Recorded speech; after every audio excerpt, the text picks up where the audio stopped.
good evening to those in Australia, and good morning to colleagues back in Ireland and people who are joining from Ireland. The name of this webinar should be for those in Oz looking for the road home, hopefully still calling it home, no matter how long you've been here.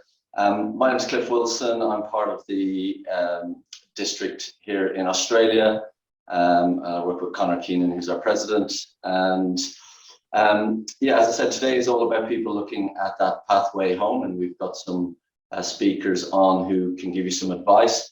There will be an opportunity for a Q&A at the end, so please do use the Q&A to ask questions, and you can also post some in the chat. It is recorded, so you can watch and share later. Maybe we'll get to the point where we can skip to the bits that you're interested in. I'm going to introduce Dave Reardon. Dave is sitting in Dublin. He's an FCA. He trained in the profession in mid-tier and moved across, like myself, into the recruitment side. He recruits in the finance space across profession, industry, financial services. So from that sort of newly qualified all the way up to CFO. Has been on both sides of the fence and has lots of experience to share with those that are interested in understanding the Irish market. Dave is a very good first port of call. So Dave, I'll hand it over to you from here. Thanks a million, Cliff. You're all very welcome. Thanks for joining us this evening or this morning, as Cliff said. And hopefully you're all sitting in the sunshine in the garden, or the weather's a little bit better there at least. Very grey skies here. So look, whether you're considering or actually planning a move to Ireland, hopefully this session's of use to you. And I'm going to try and preempt as many of your questions as possible, but of course, if you have any towards the end, I'm more than happy to field them. So just to dive right in, what should you expect in terms of your return or move to Ireland? I just tried to look at a couple of these elements. First thing I would say is time, patience, and flexibility will be your best allies on the return home. Good news is a warm welcome remains. We love when ACA and FCA members return home and connect back with the institute in Ireland. It's a buoyant market for chartered accountants with several years PQE, which I'm guessing a lot of the members online at the moment have a few years PQE under their belt, and that PQE is very valuable back in Ireland at the moment. It's a small old school market. It's a little bit of a different jurisdiction to Australia, west and east. What do I mean by that? Probably a little bit old school in a sense of parochial, practice is practice, industry is industry, and then there's a kind of a hard line between industry and financial services, and it's hard to jump in between a little bit, and transferable skill sets, then employers get a little bit picky and selfish on that as well. So there's some differences to Australia in that regard. Like we've done the webinars on people moving over to Australia, where they get fantastic contracts and a lot of choice and commercial kind of roles. Back in Ireland, probably a little less on the contract side. There is a little bit of a salary differential there as well. If you're coming back home, we might have to be flexible in terms of your thinking around salary, and you can touch on that as well. Bit of a mentality adjustment. What do I mean by that? Not entirely sure, but it's a journey, and you will need to kind of shift your mindset a little bit when you're going back to a smaller jurisdiction. And what I would say is start early. What I often find from members coming back from Australia, particularly if you've been away for a number of years, is that you have a lack of a network. Ireland is like the old adage of it's who you know. Everybody seems to know everybody in Ireland, and that lack of a network can sometimes be a little bit of a stilt or a slow element getting back up to speed when you hit the market. So start early, rebuild your network. COVID has made the world a little bit smaller. I'm not sure why I have that in capitals, but it's a good thing. You can start remotely, you can interview remotely, and that's to your advantage as well. So that's a little bit about what to expect. So as I said, most of you will have a number of years PQE, probably anywhere from 2 to 20 years PQE, ACAs and FCAs. The market itself, I've been saying this for a while now, it's like a market of two halves, where on one hand, you've got certain sectors and industries that are doing extremely well. You've got like technology, healthcare, pharma, and the like doing really well, very buoyant. And on the flip side, hospitality has struggled. It's bouncing back quite well now, but it's still a little bit split, and we hadn't seen that in previous years. So just to be aware of that. The new element coming into the market is inflation. It's global, and it's certainly impacting Ireland. We're definitely seeing that in salaries. Like, I've certainly placed newly quals probably about 10% higher in their salaries. They're getting very strong salaries at the moment. Mid-tier level ACAs are seeing higher salaries as well. So probably 5 to 8% higher salaries across the board in the market, I would say, at the moment, at a guess. Commercial and operation roles, my experience is always that anyone coming back from Australia has always been exposed to really good operational and commercial experience, whether it's in PLCs or SMEs. They seem to like Irish chartered accountants in Australia, and they give them good responsibility levels, you know, and that often leads to kind of good business skills and other soft skills. So, you know, looking to use those when you come back into Ireland will be a target of yours, no doubt. The Irish Times top 1,000 companies, I always call that out as a listing, a nice kind of go-to initial point, just to get a snapshot and a view of the large and small companies in Ireland on the industry side. I mean, again, I could be wrong, but my experience of chartered accountants working in Australia is that a lot of them go into big PLCs like mining companies and large global PLCs that are billions in terms of revenue. And so again, just it'll give you a view on the types of companies that are in Ireland and a snapshot of that. Brexit is still impacting in Ireland, largely in a positive sense, and we've seen that in the IFSC.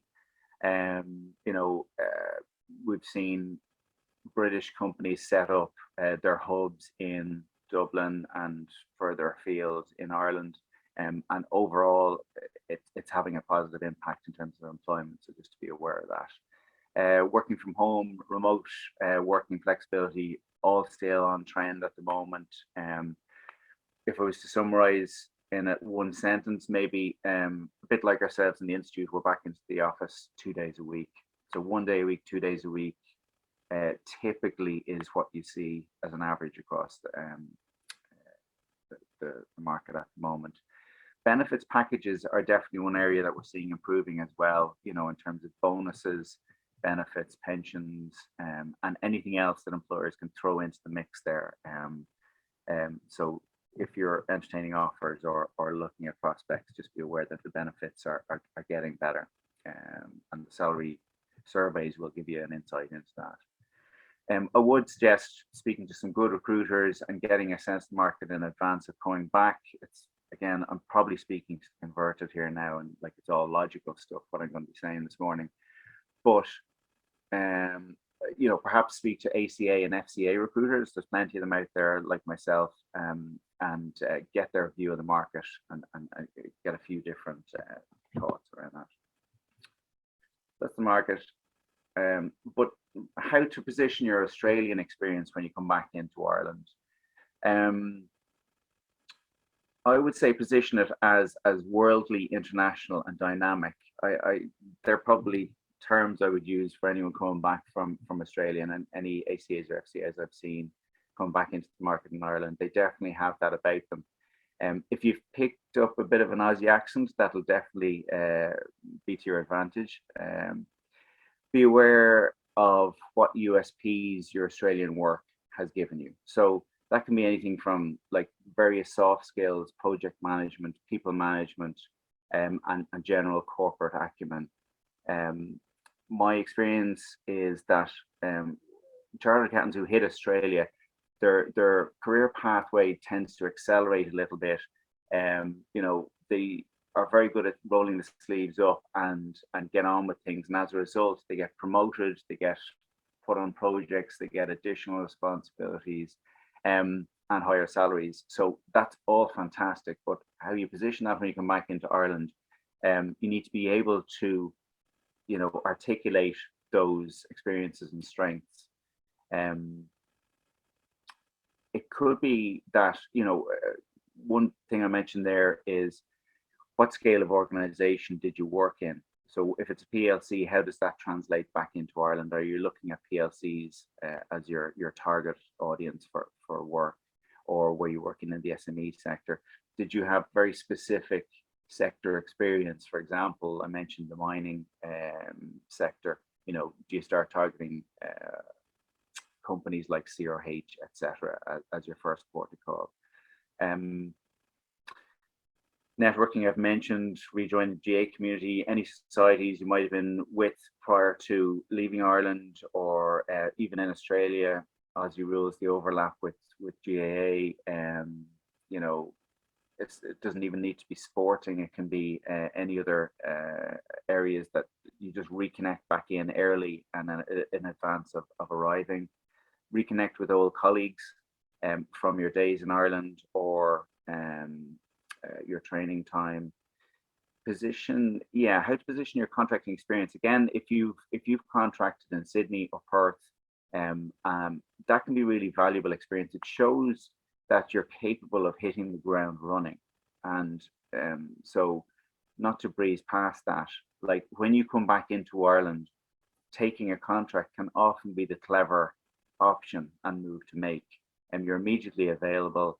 It gets a foothold into the market, so being able to detail out that contracting experience can be to your advantage. Just a couple of tips there as well in terms of getting original certs.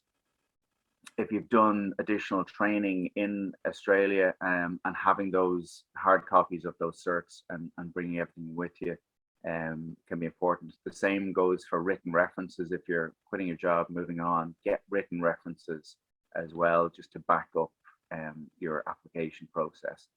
Update your CV, have a few different versions of your CV, and just be open and flexible generally. So that's positioning your experience back in Ireland. This is, again, stating the obvious, research before you travel. With just a few tips and thoughts. As mentioned, register with recruiters early, and when you're in Australia. Do a good review of the salary level in the market and know your worth, and have a good insight into that prior to landing.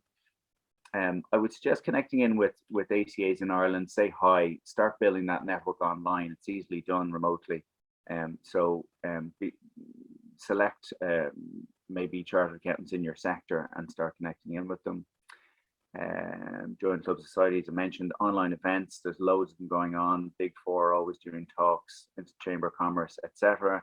Set up all your alerts for the jobs boards, and start getting a feel for who's hiring and what sectors are buoyant. Review peer profiles is a good tip. Look at the profiles of ACAs and FCAs who have returned to Ireland, moving from Australia, and what companies they joined, what types of roles they took. So that'll give you a little bit of a lead as to what to expect. And then, like, you can, I mentioned there about using LinkedIn, going into companies that might be your top 10 companies or preferred companies that you want to work for. Click into the people area, drill down, have a look at who's working in finance divisions, etc., and start connecting out with them. It's just a few tips on that in terms of research.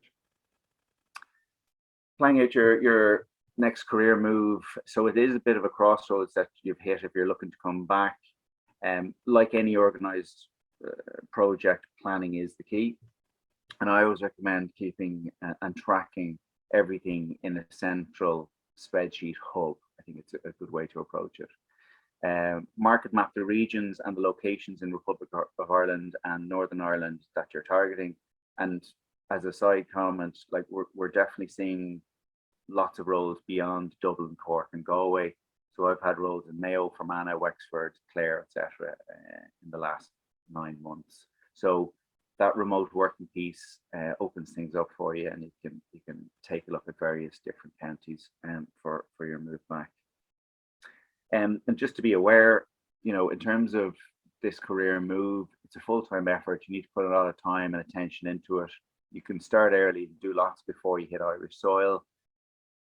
plan it out, as I said, project manage it, put dates against your key actions, market map the specific region you're targeting, do a cost analysis, flights and accommodation, etc. Connect with other citizens. I don't know how easy this is, but like if there are other citizens in Australia that are making the leap home at the same time as you, connect in with them, like pick their brains, etc. You might even want to take a bit of a time out when you get back to Ireland, and like, you know, if you're mapping out your timelines, you might want to take 2 or 4 weeks just to chill once you arrive home. You can factor that into your job search. We've mentioned setting up all your job alerts. Be vigilant of the economic outlook for the next 18 months. Like I think every second day since I've been in recruitment and career advisory for the last 14 years, I've said the phrase, "We don't have a crystal ball," and you know, it's truer now than ever before, I'd say. You know, things are really strong in Ireland at the moment. It's one of the best employment countries in Europe at the moment. But the next 18 months, who knows what the economic outlook is like. So just keep your finger on the pulse of that and know which sectors are doing well. This is just a quick slide that I usually put up for newly quals to give an insight into the selection of different types of titles, roles that are available to chartered accountants in Ireland. You know, so it's so broad, it's such a wide variety, you know, and it's great for newly quals to see the different routes they can go down, taking it up a level to more senior management levels, perhaps for yourselves. You know, you can see again the terminology and the types of titles that you'll typically see on jobs boards and everything going back into Ireland. So it's just a bit of a quick view on things. And we're doing on time. So this is just a list on your career plan as you do draft a career plan. It's just to reiterate the focus on planning. Now might be the ideal timing and a crossroads for you to revisit your career plan and pivot, adjust, and rebuild your 5-year plan, for example. And this is something that your careers team back in Ireland can speak to you about and help you with. Again, stating the obvious, I'll fly through this, but making connections in advance. This is a very LinkedIn focused slide, but I can't really undersell the strength of LinkedIn. It's very widely used in Ireland, you know, and it will be to your advantage to get to grips with it and get up to speed on it. So in quick summary, get into groups on LinkedIn, reconnect with your old training firm if it's a case that you're coming back to Ireland, speak to current colleagues and see who they know in Ireland, tell everyone that you're repatriating, start connecting and targeting people on LinkedIn, update your LinkedIn profile for keywords. That's pretty much the driving force behind LinkedIn. Like, comment and repost and up your activity on LinkedIn. So your personal brand, raise it, promote it, be visible is the message there, and reconnect with the institute and supporting networks. So this feeds into what we were just saying, really, in terms of advertising your arrival. Connect in with agencies and get their view.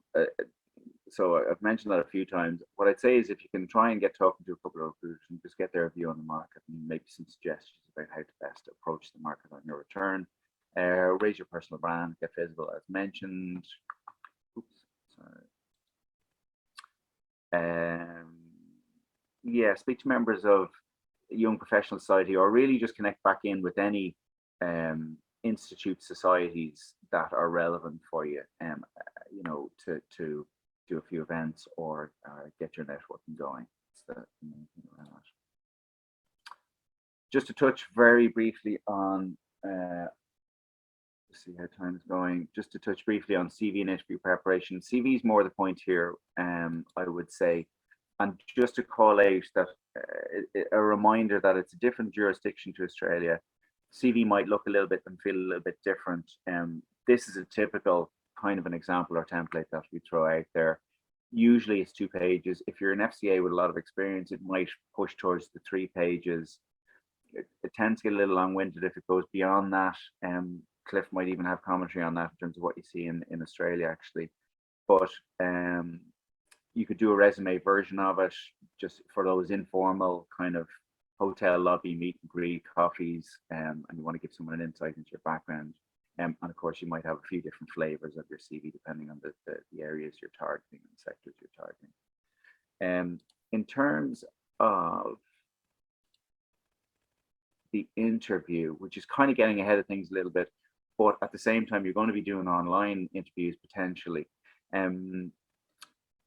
prior to arrival. So I'm not going to labor through this slide, but it has good tips and points around the interview prep, and I can also send you on a do's and don'ts document on interviewing online if you like. Essentially, my top tips for interviews are always: number one, get the background information before beyond the spec for the interview. Do a full tailored prep with a consultant. Number two, and number three, bring positive energy and and positive body language to the meeting. So those would be my top 3 things as an overriding interview guide, and the rest you can read through there yourselves in the slide deck. A few links just to help you get started. Both financial services and industry. So we have online interview guide there. As mentioned, we have a job search document, which is actually proved really useful. It's about 50 little checkbox list for you to go through and see, have you done everything in terms of your job search, and it's actually very useful. Multiple versions of your CV I've mentioned, top companies listing mentioned, and then the IFSC listing if you're in the financial services sector, just to be aware of who the key players are. As mentioned then as well, like as you do step into this journey and project, your careers team and the institute are here to help each step of the way, from impartial career advice, career coaching, recruitment service, CV prep, and interview support, competency mapping, mentoring. There's loads of webinars online, and the CA support and Thrive for members is proving really successful as well, and really useful over the duration of COVID actually as well. So last slide or two then, in terms of a couple more useful links, the obvious website links there, and the mutual reciprocity agreement between the 2 institutes. The main one here for me is Accountancy Ireland, and just again a side tip, if you're coming home or if you're coming to Ireland, Accountancy Ireland really is viewed as the Bible for the institute and for accountancy at large in the country. Browsing back through online versions of Accountancy Ireland to see the movers and shakers, what's happening on the ground, it's a really good, quick way of getting an insight into chartered accountancy in Ireland, and highly recommended. There's a bit of a link direction there to the careers team, and actually something Karen sent on to me there recently was the fact that Ireland is the 5th most attractive European country to work in, as per a recent RTE article, so you can click through on that. Ireland is experiencing a brain gain at the moment, and a real influx of professional expertise into the country, which is brilliant to see, and it's a real positive. But again, crystal ball and keep your finger on the pulse of the economy. So finally, my final thought, and just to say that ACAs or FCAs coming from Australia to Ireland are highly regarded, particularly for their leadership, soft skills, and commercial acumen gained. And this will really stand to you in the Irish market. But don't forget to enjoy the journey, the return journey, and reacclimatizing to everything along the way. Do get in touch with us in advance, and we'll stick a pint of Guinness or a glass of Guinness on to you. So that's it for me. I have my contact details there, and just to hand you over now to Richard, and just a bit of an insight into Richard's experience. So Richard manages the Migrant Project and has worked in the area of migration for over 15 years. His area of expertise is around the immigration system for Irish citizens returning home with non-EU family members. And Richard's going to talk to you today on visa requirements for non-Irish family members moving back to Ireland. Great, that's brilliant. Thanks a million, Dave, and thanks for the opportunity today. My colleague Niall is supposed to be with us. Unfortunately, he's been struck down by illness this morning, but I'll lead on this, and we're going to focus in this session today on the. Sorry, there's the bit that should have been when I started talking. We're going to focus on the immigration system, and this may be a slightly niche area. It may or may not be directly relevant to all the participants here today, but hopefully for some of you and for people who are watching back as well. And please do feel free to pop anything into the Q&A or the chat box. I may not be able to answer during the session, but there's definitely time for it afterwards. So here we are, 20 minutes, maybe a little less, all going to plan. I'm just going to give an overview of these areas of work because we're not going to get into crazy detail.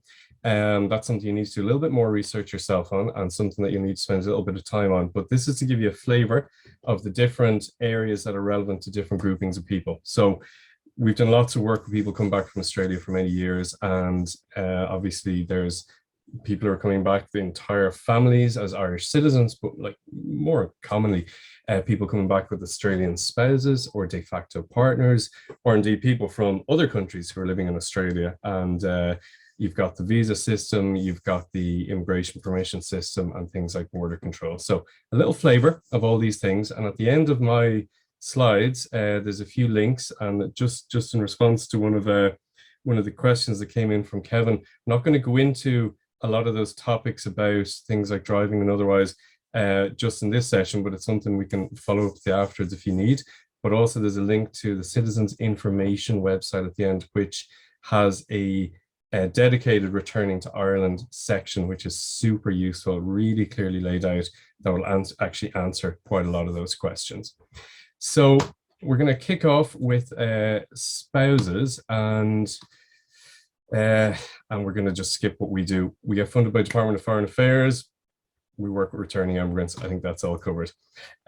So with regard to spouses, and this is quite important, there are two categories of people that might fit into this. There's visa required and non-visa required. So we're talking Australia. We're possibly talking majority of Australian citizens either watching this webinar or spouses who are Australian, would be interested in this. But you could include people who are visa required. So visa required nationalities include places like Vietnam, India. Non-visa required is Australia. And the super great thing about this is if you're non-visa required, there is basically next to no work that needs to be done prior to coming back to Ireland, other than just preparing yourself to deal with some questions and to get some documents together. So to kind of wrap up the visa side of things, if you're visa required, and this will need to be ascertained for each person, there is an online visa application process. You fill in information. It's not particularly difficult. It's just personal information. You submit that online, and then you get backup documents and you post it in, and it'll go to the embassy most likely in Canberra, and then they'll send it back to Dublin to be assessed. That's the process for the visa, and that can take, at the moment, I think it's about 5 or 6 months to get a turnaround. And once that happens, visa and the passport, and then travel is fine. So the visa process includes quite a lot of documentation and proof of relationship and financial criteria. And that's all detailed on the Irish Immigration website, which we have a link to later. So I won't go into the nitty-gritty about that. But for non-visa required, that process is not relevant. There's an agreement between Ireland and Australia that allows entry without visas, and that even includes people coming to live for residency purposes. So the two key criteria is proof of relationship, obviously, a marriage certificate, and then the financial criteria, you have to be able to show you can support your spouse. The criteria are very mild. It's €40,000 income over 3 years, but that's cumulative 40,000 euros. So that's approximately 13,500 euro per year income is the minimum financial criteria. I'll take a punt that anyone watching this is going to meet that fairly easily. So don't worry too much about it. What happens then is, if you want to come back, is you just need to have some of these, maybe have those documents with you, marriage cert, and I don't think they'll ask for the financial criteria at the border, but it might be no harm having some proof of finances. And then you just state when you come through immigration at Dublin Airport that you're coming back to live with your Irish spouse, who hopefully will be standing in the queue behind you and hasn't skipped through the EU channel to get out ahead of you. And then what should happen is the Immigration Border Control, they might ask you a few questions. They might want to check the marriage cert or the documentation. Assuming everything is fine and you're not on some Interpol watch list, they will give you temporary permission, usually up to a max of 90 days, to enter Ireland. And then once you've entered Ireland, there is a process to register for that immigration permission, which I'm going to cover a little bit later because it covers all categories of people. So increasingly, we are doing work with de facto partners. These are obviously, they are not married, but a de facto relationship is considered in the immigration lingo as akin to marriage. So the way that this is assessed is there's a minimum of 2 years cohabitation. And this is sort of the deal breaker criteria. This is the thing that really matters, because in the absence of there being a marriage cert or a civil partnership cert or something like that, they have to look at ways to go, are you a genuine couple? And living together is the easiest way to prove it. So there's a 2-year minimum criteria. And then there's other things, proof of maybe travel together, proof of joint finances. Here's the really important thing to remember, because we're talking about, to a large extent, Australians who are not visa required and can usually just enter Ireland. This is the one exception. For de facto partners, there's now a pre-clearance process. So regardless, you have to go through this. Doesn't matter if you're Australian, Vietnamese, whatever, you go through this pre-clearance process. And again, it's done online with supporting documents submitted afterwards. It's not a particularly difficult process. If you've dealt with Australian immigration, you'll probably be wondering if you've actually missed stuff with the Irish immigration system, because it's a lot simpler, and it's less hostile, really, I'd say. We see in general for Irish people coming back with family members, there's criteria, everything will be assessed, but it's not assessed in a we're going to refuse you sort of way. It's assessed in a kind of neutral way, and generally speaking, we see most people granted it. So it's not something to be super concerned about. And by the way, it's extraordinarily cheap. The de facto pre-clearance is 60 or 100 euro to apply for, and that's it. There is a payment to register afterwards, but it's very small. It's not an income generating type of process. It is basically an assessment process to find out, is the relationship genuine.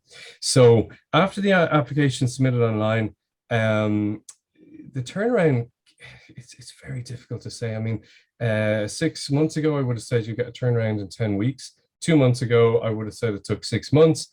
And now it's looking like it's back to about 8 weeks. So it's great that it comes down and it's quick. It just gives a little bit of uncertainty around your planning. So that's something to be aware of. I would definitely not assume that it's going to be as quick as 2 months. You want to be applying properly in advance. But the plus side is, once you get granted that pre-clearance, it's valid for 6 months. So if you're looking now coming back in, let's say, October, November, it's probably a perfect time to be putting this application in. And if it's granted in August, it'll still give a nice period of time within which to move. So, planning and preparing is everything. And just to be aware, there is a little bit of uncertainty around the processing. If the application is refused, there's an appeals process, but it will definitely add to the time. So really good quality application, done very nicely, very neatly. If you have great evidence of living together and proof relationship, just put it in.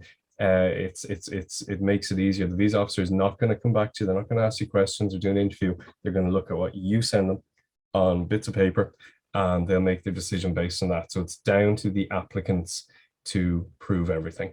But like I said, it is not a super hostile process, and the guidance is pretty good. There's good, clear online guidance. So take a little bit of time, go through it and review it. And then that's also what we're here for. So I often meet people and we do phone calls or Zoom sessions and just chat through the process, give a little bit of guidance, all that type of thing. And most people are absolutely fine with proceeding generally themselves. And you don't need an immigration lawyer or solicitor for this. If you want to pay someone, absolutely great, go for it. It'll save you time. But there is no need, and it is not complex enough to require someone to do that for you. Just briefly, because it does come up a bit, sometimes people are in relationships where they don't quite meet the 2 years cohabitation, and it's not really possible to get the de facto pre-clearance. So there are alternatives for the Australian citizen or non-EU citizen coming to Ireland. They could look at a work holiday, could look at a work permit, or work to come to study, or apply to come to study, which does allow part-time work while you're studying. And then the benefit of that is you accrue your time living together in Australia with your time living together in Ireland, and then within Ireland, you might meet the 2-year cohabitation criteria, and then you apply from here. But you need to get into the country with something else that's better than tourist permission, because you have to be legally resident here to build up that relationship. Briefly around other family members, again, it's a very niche area, but sometimes there are family groupings where the children are not Irish citizens. Maybe they're adopted or stepchildren or whatever. Again, same kind of criteria apply in terms of visas or no visas, and the pre-clearance process allows you to include children in it. And adult dependence usually covers people up to the age of 23 who are studying. Again, it's kind of niche. I won't get into it here, but it's something that we can be contacted about. No problems. So when you're coming into Ireland, I've covered dealing with immigration and border control. You just need to state the reasons for your entry, and you need to be quite clear that you are coming to register, because you can get 2 types of permission at the border. You can get entry as a tourist, you can get entry for residency. So if you're a spouse, you'll have no backup paperwork, and you need to state very clearly, look, here's my Irish spouse, they're in the queue behind me, we're coming back to live in Ireland, I want to register to live. If you have done pre-clearance, you'll have a pre-clearance letter that will explain everything. And then the next step after that is you register for the residency permission. So border control lets you into the country. The residency permission needs to be got from an immigration officer, either in Dublin, where there's the immigration headquarters, or outside of Dublin in any of the local Garda headquarters. So you have to register where you live. So if you live just over the border in Wicklow, you're going to Wicklow Town Garda Station. If you live just inside Dublin, you're going to the residency service, Bird Key. And the reason this is important is because in Dublin, you have to make an appointment currently through, it's usually online, but actually you can ring a phone number at the moment. And outside Dublin, you contact the local Garda station. So this is something that if you know you're coming over, you can actually do in advance. If you have a set date for entering, you can ring the Dublin number, and they should be able to give you an appointment close to after you arrive, because usually it's a 3-month process. And while you're waiting, there's no working, no traveling. So that can make things tricky. That's one of the difficult things we see with people, is that if there's any gap in registering for the non-EU citizen, then that can put a pause on starting work or anything like that, which may or may not be a deal breaker. But if it is, and if there's a job set up, you need to be really on top of this and trying to get that registration permission as soon as possible after your arrival. Once you have it, everything should be good. And for spouses, it's free. For de facto partners, it's a €300 fee. So certainly compared to Australia, it's small change, and it's not a punitive cost. Here's some useful resources. The links now, I'm just wondering, are these live to click through, or we can send them around afterwards? Under immigration permission, I've tried to put in specific links that lead you to the right section, so you don't have to go through all the other stuff. We have under just general information, there's a whole pile of different resources there. There's r1migrantproject.ie, there's the citizens information site that covers loads of topics, and then there's the general government site that again covers everything. I think citizens information is more easily digestible, and the Returning Ireland section will be focused on your specific needs. You might then need to go through online portals, because a lot of the things nowadays, like registering for PPS numbers and otherwise, are done online. But you can kind of funnel that information in.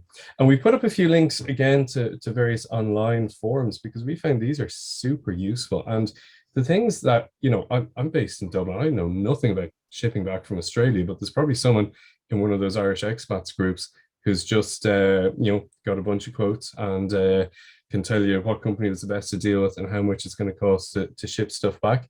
And then into the kind of, the softer areas of maybe just, resettling, getting back into whatever you want to do, socializing, social clubs, maybe even kind of supports around the whole stress of moving. Because if you've been away for a long time, like, it is coming home if you've lived in Ireland before, but it's also basically re-emigrating. I mean, if you've been away for 10 years, and lots of my friends have, and for longer, when they come back, it's a big change, so you don't underestimate that. Things are different. People have moved on. The country's a little bit different. Nothing's impossible. It's not going to cause a major difficulties necessarily, but it's just good to be aware that, it can be a stressful time, and it can be really exciting and really enjoyable, and it can be lovely to see family and friends, but you're coming back in a different place, and that is important just to recognize. Kevin had asked a question there in the Q&A just about things like driving licenses and otherwise. Very lucky, and I know Dave covered it, about the complementarity or the recognition of qualifications. With driving licenses, Australia and Ireland are set up for mutual recognition, so you can just exchange your Australian license for an Irish one, although I think the delays are kind of long at the moment for driving licenses, but that certainly makes that nice and easy. And I don't even want to talk about housing because it's a bit difficult at the moment, in the sense of there not being loads and loads of accommodation available. But this is where you really call on networks and friends and family, because not everything is always advertised online, and you just don't know what's going to be up and out there.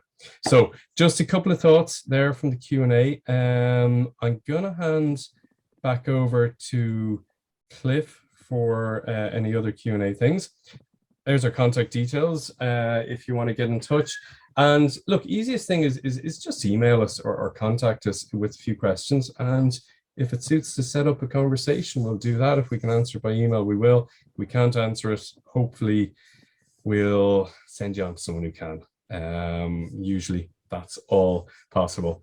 Thank you very much. And I'm going to hang around and answer any questions that you might have for me.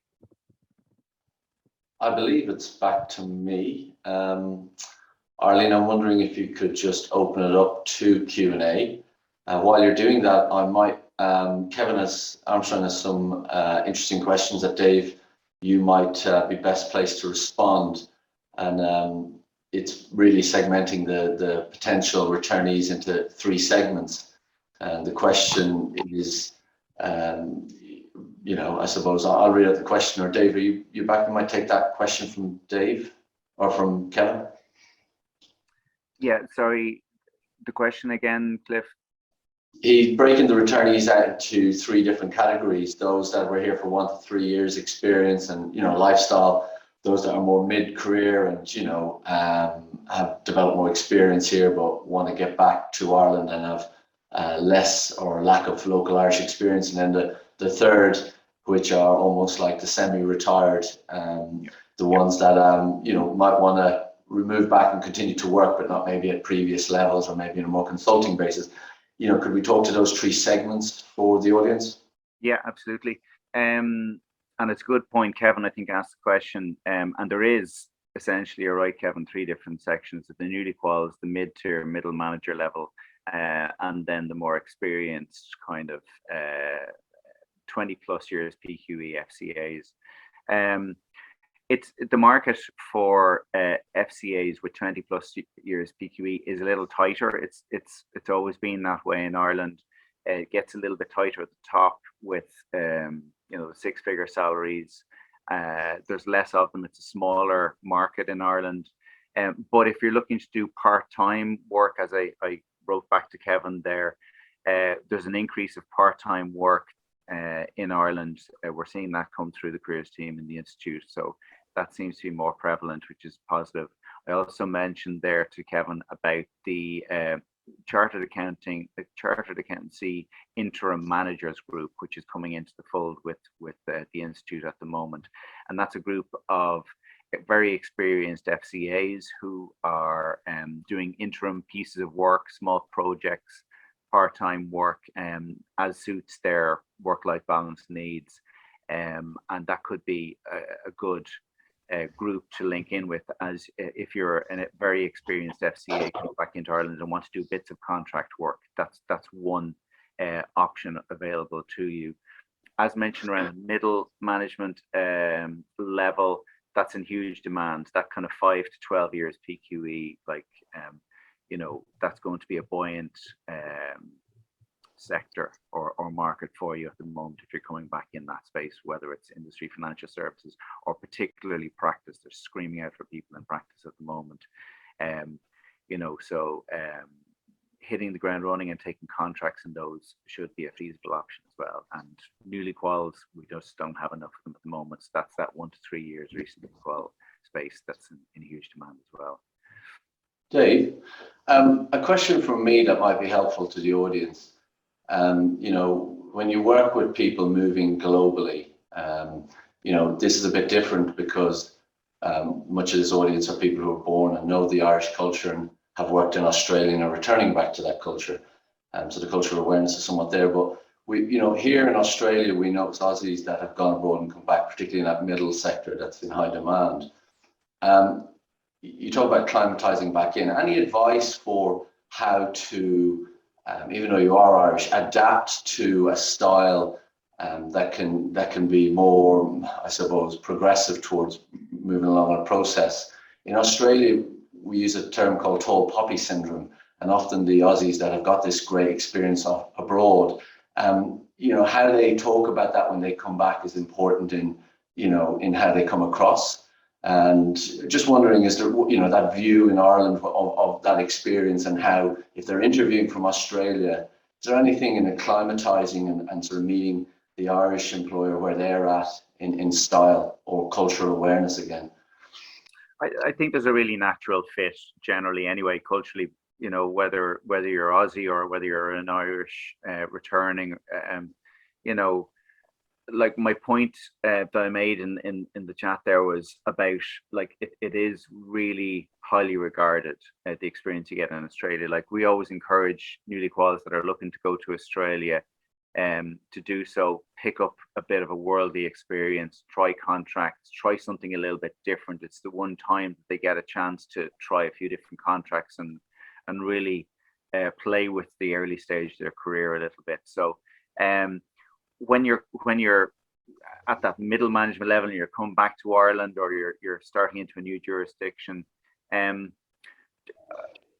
would say just look at do an analysis of your soft skills that you've picked up, and like I mentioned there, I think people management is something that CAs get ahead of the curve in Australia.